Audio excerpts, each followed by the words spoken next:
This year's tax filing season will start on Monday, January 26th. And as you know, you have until April 15th to file your return.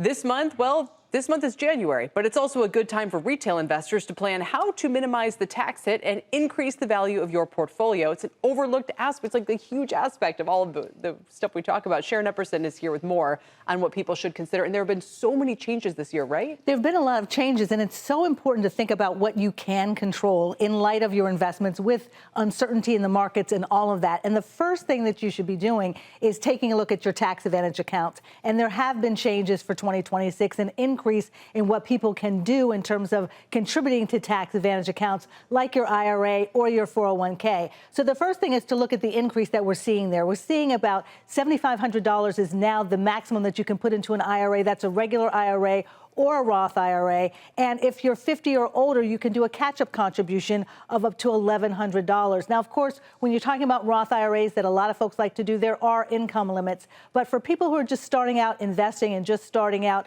saving for retirement, this can be a great place to start or a great place to supplement your workplace plan. Workplace plans, those contribution limits are also increasing up to $24,500 in a 401k plan, and a catch-up contribution can be as much as $8,000 this year. That's also an increase. And that's for 50 or older. If you're 60 to 63, you get to put in even more money. $11,250 is the catch-up contribution. They're like, I want the money out. I don't want to be still putting it in. Exactly. And this is whether you're doing a pre-tax 401k or if you're doing the Roth 401k. You know, again, the tax rates have been moving around, and there's always tax strategies, loss harvesting at the end of the year and things like that. What else do you think people should be focused on to make sure they're ready for the best possible return this year? Well, I think the people who are maxing out their 401ks are often older investors and those who are higher earners. And those folks have the opportunity to do a catch-up contribution often. I think it's important to realize that no longer will you have the choice about whether putting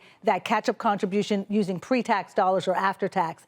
Starting this year, your catch-up contribution, if you're 50 or older, has to be a Roth contribution. So you're no longer going to get that upfront tax break. That's something to consider as you're thinking about the tax strategy and where you're going to put your money.